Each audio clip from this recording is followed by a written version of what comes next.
राम राम किसान भाइयों, मैं युवा किसान नितिन पवार। तो किसान भाइयों, जैसे देखा ये प्लॉट देख रहे हो आप, ये 0238 गन्ने का है।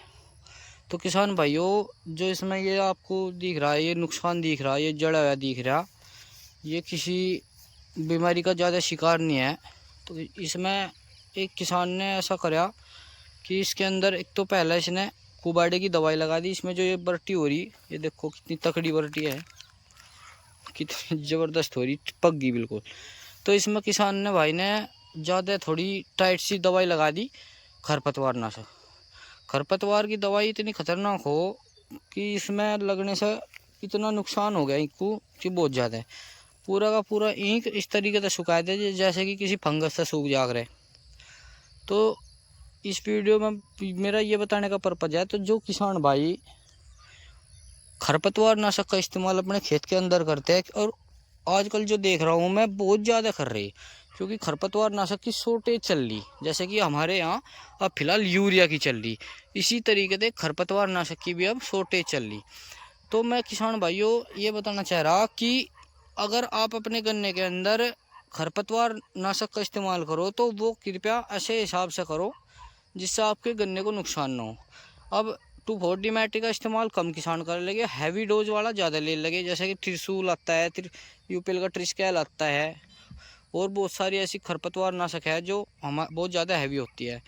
तो किसान भाइयों, अगर आप अपने गन्ने में किसी भी खरपतवार का या कीटनाशक का इस्तेमाल करते हैं, खरपतवार नाशक का खासकर, तो आप जो हमारी बैटरी वाली मशीन होती है, कृपया उससे ही अपने गन्ने के अंदर इसका इस्तेमाल करें, और बिल्कुल नीचे खूड़ में अड़ा के करें, जिससे उसका फुहारा कोई भी पत्तियों के ऊपर ना लगे। अगर पत्तियों के ऊपर आप फुहारा मारोगे, या जो इसमें स्प्रे करी गई या टैंक के द्वारा करी गई, और या टैंक से जो पत्ती जड़ गई, पूरा नुकसान इसमें दिखाई दिया। ये एकदम तो एक बार को तो बिल्कुल ऐसा हो गया था जब ये सूख गया। और उसके साथ साथ इसमें किसान भाइयों, इस किसान को फिर बहुत मेहनत करनी पड़ी इसे चलाने के लिए। बहुत सारी इसमें दवाई लगी, एनपीके वगैरह का इन्होंने स्प्रे भी लगाया फिर, तो कितना ही ज़्यादा काम करना पड़ा। ये देखो बिल्कुल ये इतना बढ़िया, ये इस तरीके से पोगे थे इसमें, ये इस तरीके के पोगे खड़े थे इसमें, पूरा का पूरा ये किस तरीके था ये देखो। और ये खरपतवार नाशक का नुकसान है, अब यो इस तरह का हो गया, बिल्कुल धरती के अड़ गया था। और ये देख सको आप, ये मेरे से भी कि हाथ ठाऊ हो रहा है, 6 फुट का 7 फुट का गन्ना हो रहा था इसमें, बिल्कुल बहुत बढ़िया चल रहा था। तो प्याज भी काफ़ी बढ़िया था। और अब जो इसकी हालत है किसान भाइयों यह होगी। तो सभी किसान भाई अगर खरपतवार नाशक का इस्तेमाल करें, किसी भी खरपतवार नाशक का, 2,4-D मैट्री, एट्राजीन, या कोई यूपीएल की ट्रिस्कैल हो, या फिर ओसवाल का त्रिशूल हो, या ग्लाडो हो, तो सभी किसान भाई उसका इस्तेमाल कृपया, जो बैटरी वाली टंकी आती है 15 लीटर की, 16 लीटर की, 18 लीटर की, उससे ही खरपतवार का इस्तेमाल करें। और अपने गन्ने में बिल्कुल खुड्डू खुड्डू जो खाली जगह होती है, उस तरीके से अपने गन्ने के अंदर लगावे।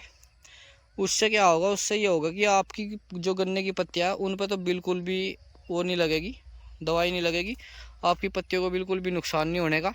और जो आपका खूड़ के बीच में खरपतवार होता है, वो पूर्ण रूप से ख़त्म हो जाएगा। जैसे कि देखो ये ख़त्म हो गया यहाँ से। अगर ये टैंक से मारे तो जहाँ को डबल फुहारा लग गया, या खूड़ खूड़ अच्छी तरीके से लग गया, तो वो इस तरीके से साफ़ हो जा। और जहाँ नहीं लगता, जहाँ पत्तियों पे लगता है, तो वहाँ खरपतवार भी इस तरीके से खड़ा रहे, और ईंक बिल्कुल, जो गन्ना पौधा होता है, पिड्डी होते हैं, तो वो बिल्कुल इस तरीके का हो जाता है, इस तरीके से, इस तरीके का रहते रहते इस तरीके का हो जाता है। तो एक किसान भाई देखो कितना नुकसान है इस किसान भाई को, बिल्कुल एकदम डैमेज खेत हो गया। अब इसे चलने में कम से कम 1 महीना लगेगा, 1 महीने में जाकर ये पूरी ग्रोथ इस तरह की कर पाऊँगा। तो सभी किसान भाई खरपतवार नाशक लगाने से पहले थोड़ा ध्यान रखें, और सावधानी के साथ अपने खेत के अंदर उसका इस्तेमाल करें। धन्यवाद।